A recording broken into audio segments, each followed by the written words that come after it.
Welcome to the start of this week's reading vlog featuring my tree.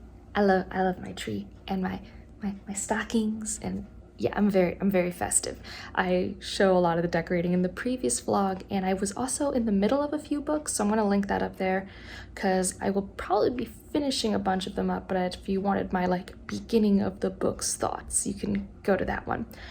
I just finished on my Kindle On Earth We're Briefly Gorgeous by, it's Ocean, maybe Vuong? I don't actually know how to pronounce it, unfortunately, but he is a Vietnamese American author, and I don't want to say that this book was a memoir, but he has a lot of similar life experiences to the main character that he wrote about. And this is a man called Little Dog and his family who is writing a letter to his mother that presumably she'll never read because she is illiterate. And this is a story that is really hard for me to think about how I'll rate it, and just reflecting on my own experiences. I did read this for book club, so I think how book club goes down is going to maybe influence me. Also, there's a cat here. My main issues with the story is that the author is a poet, and that comes through. But poetry, I feel, is really hard for me to grasp. So when he's in these really emotional, tumultuous points of the story where he's just it almost feels like stream of consciousness, I'm just really confused about the connections and his train of thought, which takes me out of the story. But when he's telling the story about the boy, Little Dog, and Trevor, I'm so invested. That love story was everything. I also kind of wish I got a little bit more with him and his mother. You do get the strain in their relationship and connections, but I guess I never felt a closure there. I never really understood the point of the letter, and maybe I'll get more of that from the book club.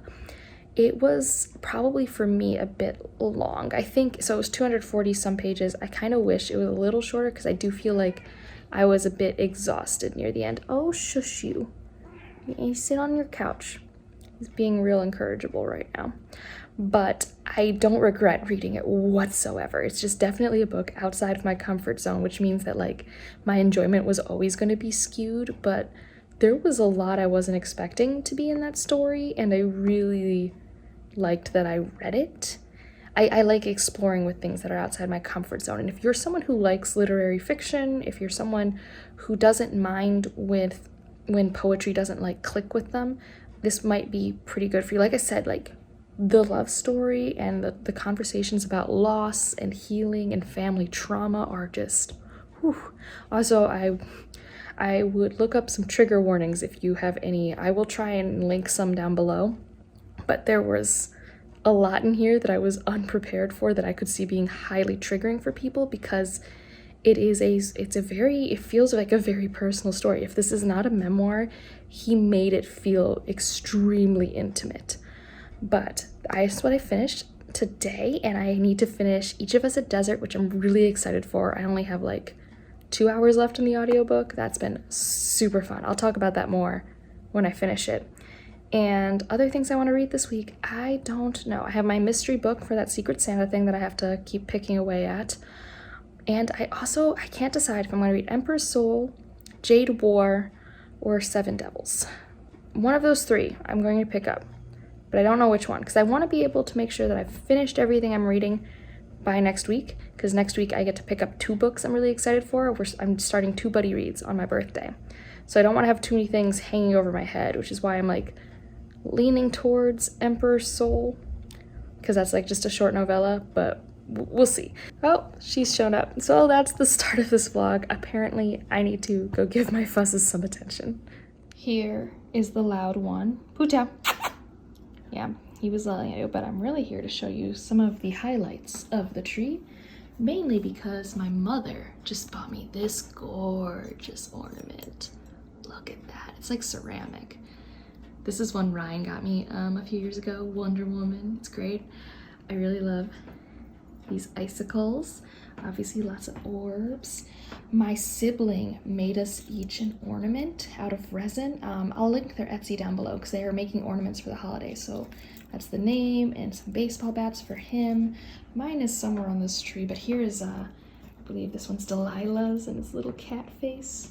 So if you're interested in any of that, my old roommate from college got me this one.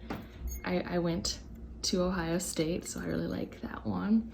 Let's see, what other ones do we have that are worth of note? Oh, I really like these little candy cane ones. And then of course, the TARDIS, it fell once, so it's a little broken. And then I have another Lion King area of the tree with Simba and Mufasa. Ugh, and like the best scene of the movie. Oh, here's Putau's. So he has a different cat face. And then probably, oh, of course, gotta love me a Grinch. And then up the tree, we've of course got Waluigi. All right, time for another update, again, featuring the tree. I just love my tree. So you're probably gonna see a lot of it because all I do right now is sit on this couch and read in front of that tree. But I've been reading a lot. So I think when I last talked to you guys, I didn't know what I was gonna pick up. So I did start Jade War. That has happened. It is a slower start than I was expecting. So that's been a little weird. I'm not disliking it, but I am about 100 pages in and not much has happened yet. So I'm curious to see where things are going because there's no way this doesn't go off the rails and gets crazy because everyone tells me how crazy this book is. But for some reason, I feel like the start of this is slower for me than the start of Jade City. And I think part of that is Jade City, I was meeting all these characters, so I could have fun doing that. And here I'm being reintroduced to them, but not in a way that I find like intriguing. Although I have been spending some time with Aiden in the last chapter I read, so I did like that. I always like his perspectives, and he's in Hispania, which is definitely now in my brain, it's definitely like England. Originally, I kept thinking of it as Spain because of the name, but like the way the city's described and the double-decker trucks and the food, there's definitely a dig at the food there. I've decided it's essentially the equivalent of England. I've also picked up, I've picked up a lot. I started my reread of A Memory Called Empire because I did something scary. I opened a NetGalley account, which is where you can get early access to digital books.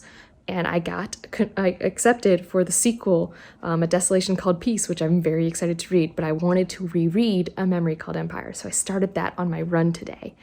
And I like it so much. And now I get to focus on like the things that I really liked, but I was distracted by like the plot the first time through, and the plot's still cool. And I'm actually like still intrigued. Like I've forgotten answers to like basic questions. So I'm excited about that reread. I really like it. It's just really good commentary on colonialism, and it's a fun sci-fi and memory and culture and what does it mean to be like, you know, plugged into a system kind of like internet versus maybe being more like individual but have this whole community memory lineage line through these implants. I love A Memory Called Empire. So that's been really fun. And I know I'm forgetting another book that I'm reading, but I don't know. Oh, I finished Each of Us a Desert. That's what I'm forgetting to tell you guys. If you read that book, you need to read the acknowledgement section. It will make you cry. It almost made me cry, so I assume it'll make you cry. I have the emotional capacity of, I don't even know, a rock. But that acknowledgement section. I love Each of Us a Desert. I have my notes outlined. I'm going to film a review for it. It'll probably be up before you see this, or maybe the following weekend. It depends what happens. It's the only journey story that I adore. I normally don't like just journeying for the sake of journeying. Like, I don't mind the story being like a metaphorical journey, but like this is literally like we are traveling across the earth, and that's the plot of the story. And I really liked it. It's like what I think other people feel when they read journey stories. I loved seeing each different little village and culture. I loved learning about the magic and the history of the world. I loved the personal journey that Xochi goes on. And then the relationship between Emilia and Xochi and how that journey goes. Like, it's not very plot driven, but it's beautiful and I love it. And it's very underhyped. If you want a underhyped young adult book, pick this up. And it's young adult because it is a coming of age story, but I wouldn't say that like you should think about your average young adult fantasy when you think of Each of Us a Desert, because I think you would be disappointed. It's nothing like the typical plot-driven young adult fantasy. It reminds me a lot of the atmospheric tones you get in the Winternight trilogy or Dark and Deepest Red, which I also really like, by Anna Marie McLemore. So yeah, I really loved that. So I forgot to tell you about that. I finished that, and then I finished it on audio, and then I sat down and I just physically reread the end because I was like, wait, whoa, what just happened? And I really, really like it. So hopefully my review is a little more coherent and helpful. But yeah, and then I'm still reading slowly the Secret Santa book, and yeah, that's what I'm reading. Lots of great books. I'm very excited. So that's this check-in. When will I learn not to trust Fonda Lee? I just read a chapter with a character who I have perpetually gone back and forth on if I like them or not, and I kind of already knew that I shouldn't trust them or like them, and that they were kind of inconsistent sometimes. And I've spent 200 pages. They seemed reasonable, and then they weren't. That was bananas. You can't do that. You can't do that. Oh, I'm being vague because it's a spoiler. Oh, hey, cat. Per usual, I start vlogging and he wants in on the conversation. But yeah, 200 pages into Jade War. Bananas.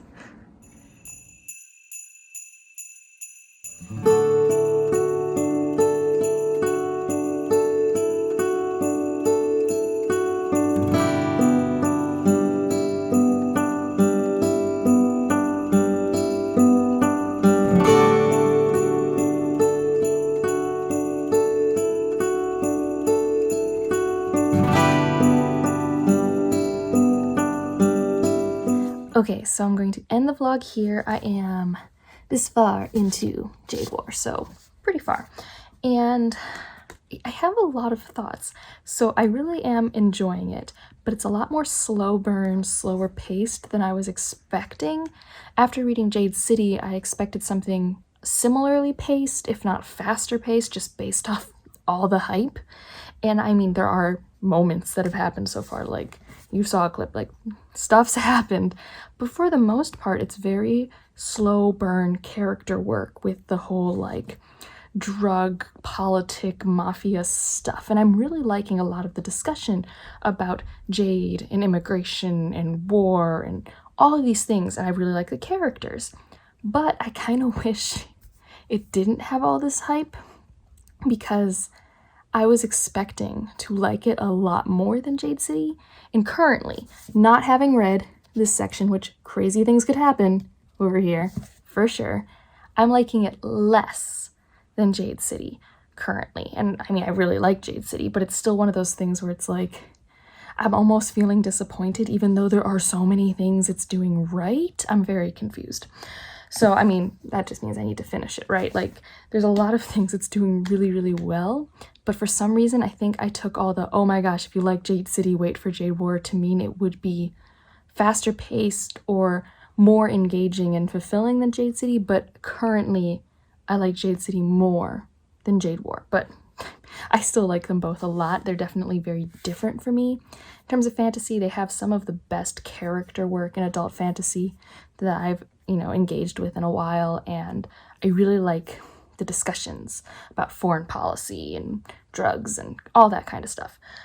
But that's what I've been reading. I've also been reading a memory called Empire. I've been rereading that, like I've told you guys, and I really like it. Not very far. I think I've only read the prologue and 5 chapters, because I've been only reading that when I go to the gym to work out. But I'm really liking it. I'm just as curious this time around about the political mystery, and it's really satisfying because I was having these questions of like, why is this happening again? And the main character is having the same question. So I'm like, okay, so I'm supposed to be confused. Good. Because if I'm going to be confused, I just want to make sure it's because it's supposed to happen. And I really like the story. I think a lot of the characters are really sassy, and because I know approximately some of the plot threads, I'm not as stressed, which I've noticed a lot in rereads. I'm never as stressed, so I get to like sit into the story and focus more on the characters. I'm definitely going to be rereading more next year. I love rereading. I mean, I love rewatching TV shows and movies Same with books. This year, though, I've definitely read more new things in the past couple years. I have not reread a lot in the last 4 or 5 years. And rereading Memory Called Empire has been so awesome. Been really enjoying that. I'm super excited to get that done. And then hopefully next month, read A Desolation Called Peace. Should be good. I have read a lot more of my mystery book, which I've been on a roller coaster with, but so it's split into 3 parts. I'll tell you that much about it. And it literally is like, it has a part 1, 2, and 3. And the first part I was like, okay. And the second part I was very into, and I haven't started the third part yet, but I'm hoping. So that is what I've been reading, and I'm really excited to finish this and the mystery book, and then next week's vlog will definitely have the next 9 Fox Gambit book and probably my reread of Bear and the Nightingale, and I'm very excited because both of those are buddy reads, and I mean, I really like the Machinery's Empire series, and I love the Winter Night trilogy, so December has been such a good reading month, guys. It's been amazing. So I hope your week's been going great. And yeah, I mean, I guess when you're seeing this, I am now 28. My birthday was yesterday. Well, when you're seeing it, my birthday's in the future from now because I'm filming this on Sunday. So yeah, and if you haven't seen it, there's a birthday video where Ryan and I just like do an assumptions about me video. It's silly fun. I'll put that up there. But that's it for this one. Thanks for watching as always, and I'll see you in the next one. Bye.